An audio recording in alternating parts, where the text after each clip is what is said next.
Hello, everybody. Come on in to Shell's Corner. We just met a little bit ago, and I already feel like I'm being toxic. But this is something that I want to get off my chest. It's a time for me to be transparent.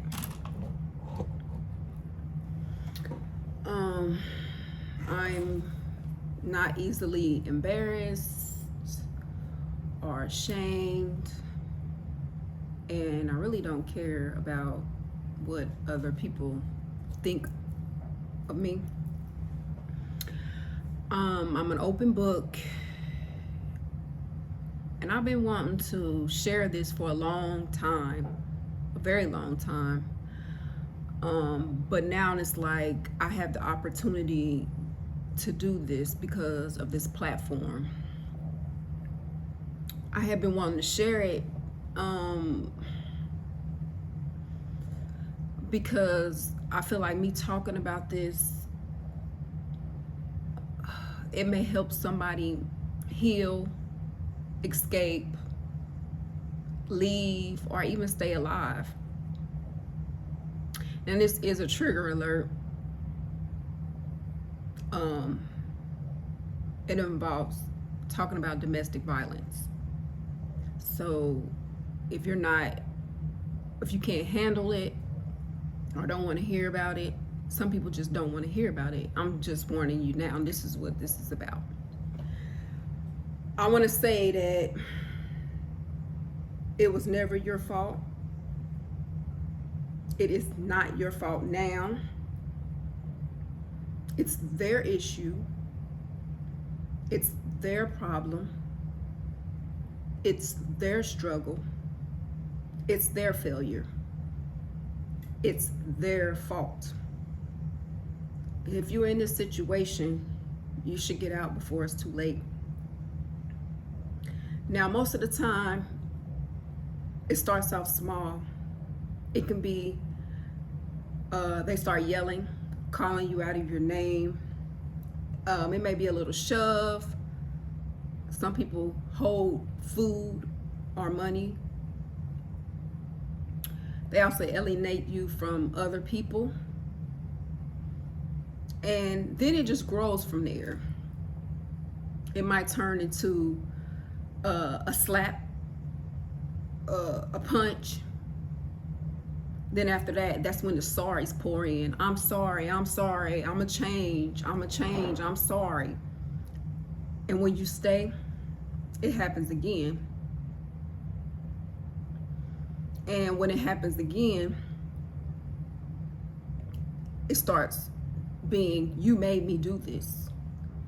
If you wouldn't have done this, I wouldn't have done that. No. It's not your fault. It's never your fault.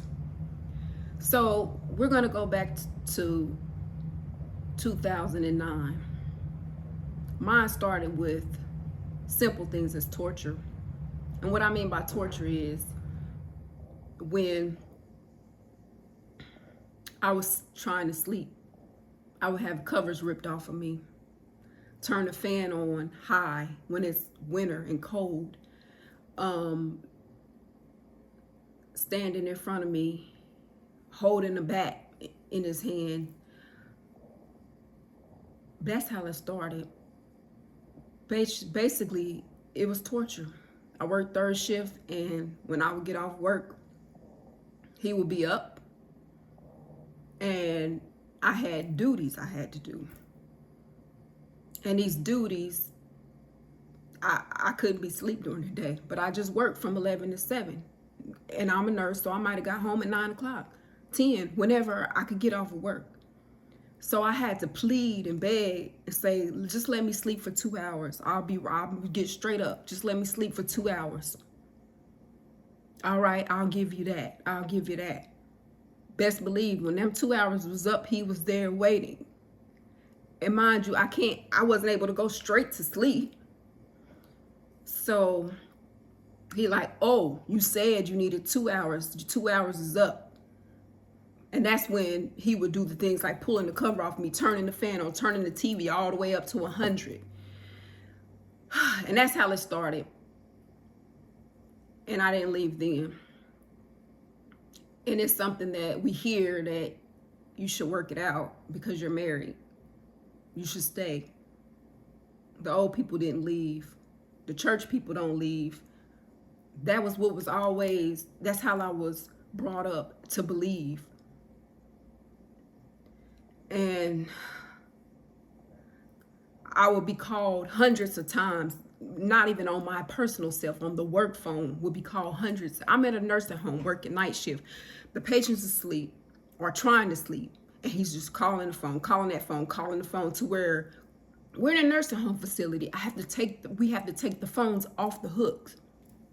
Then he's coming up to the job, banging on the doors. So many jobs I lost or had to let go of. So the first hit, I don't even remember exactly how or what the hit was. I just was shocked. And what I said to him, I looked him dead in his eyes because I really wasn't in fear for myself.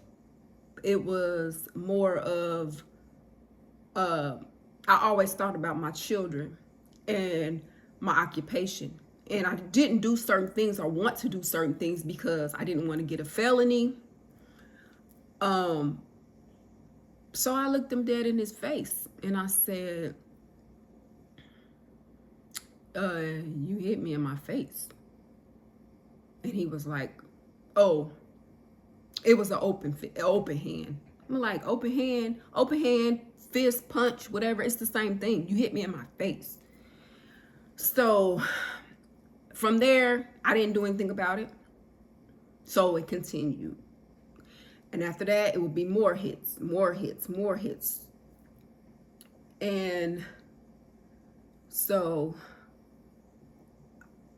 I had talked to his mom about it.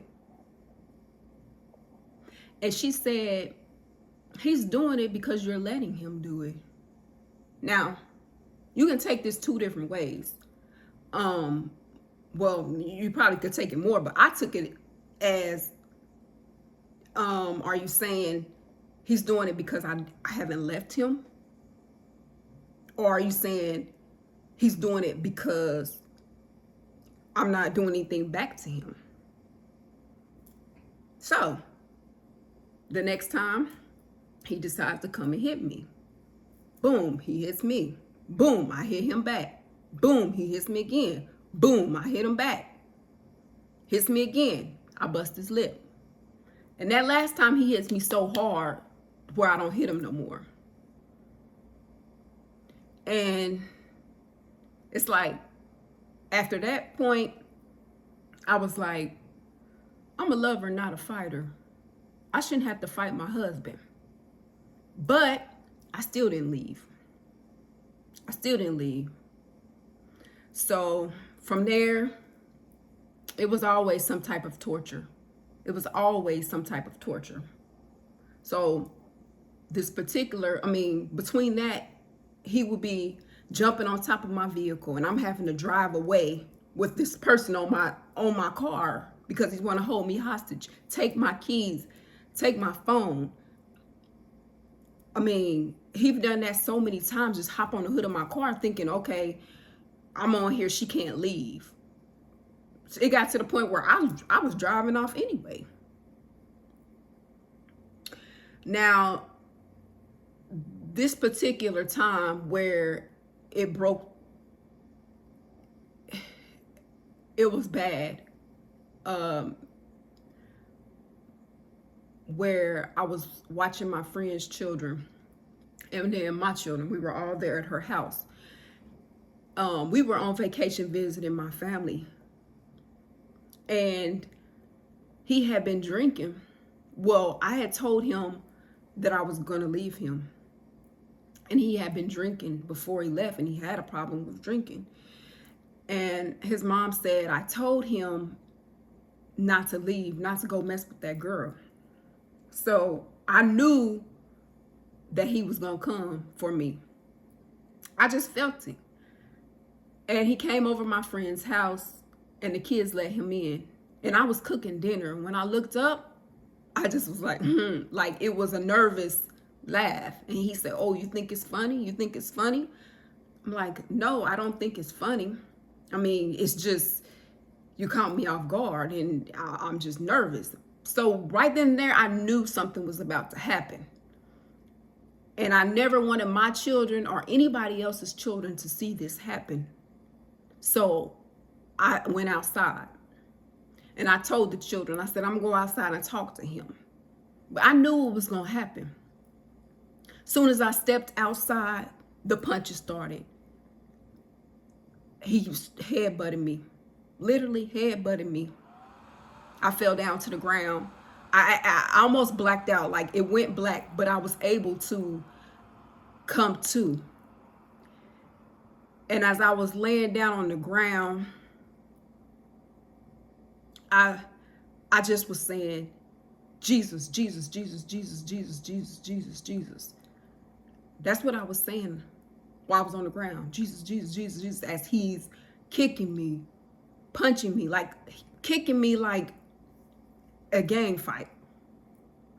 And I'm in the middle of the street. So I was able to compose myself somewhat, but I didn't know the children was looking out the window. But I was able to compose myself, wipe my face, wipe my tears, go back in the house. I told him, I said, let me go check on the kids. I'll be back. I went in, called 911, called the police on him. Now listen to this. I was so afraid of what might happen. The police came. Mind you, I already called them on the phone and I hung up so that I can hurry back outside so he continued doing what he was doing and not have the kids involved. So the police pulled up and they said, "Ma'am." Oh, no. They asked him, "What's going on? What's going on?" He like, "What do you mean what's going on?" They said, "We have a complaint that you're out here, like you're fighting somebody or something." He was like, "What do you mean? What do you mean?" Mind you, when you get a headbutt, you have a big knot on your head. Big knot, my lip was big, my nose, everything. He tells them he didn't hit me. So they're like, "Ma'am, did he do this to you?" He looks at me, they look at me. I stand there. "Ma'am." And so he's trying to act like he want to walk away a little bit. So when he walks away, I'm like, "Yes." I shake my head. I don't say the words, I just say. So, of course, he goes to jail. And before all of this, he would tell me, "I will do something so bad to you that nobody wouldn't even be able to recognize who you are. I will kill you. I will kill the kids. I will kill your parents." And that's why I stayed in contact with him, because I needed to know where he was at all times, because I didn't want him to do anything to any of my family. I didn't want him to do anything to my kids, and he knew that that's what's dear to me. And so I stayed in contact, because at least with that, I knew where he was at. So he was locked up for about maybe 3 to 4 months for that. And how we end up even talking again is because we were married and I had the keys to his vehicle and all that. So we met in a public place, for me to transfer. When I saw him, I loved him. He looked good. He had been in there, been not drinking and everything for some months. So he looked better. Said he was going to anger management, the same old, okay? So I started slowly talking back to him again. And then we got back together. So I still always kept in the back of my mind that incident. And I know that most of the time, once a person does that, if you don't leave them, they're going to continue doing it. So it had a lot of time had went by, and it was more verbally, jealous, which he admitted to me after we were divorced years later, that he was actually jealous of me, jealous of my success, jealous that people liked me.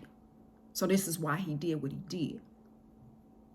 But he didn't put his hands on me anymore, but it's kind of like I could feel it was coming.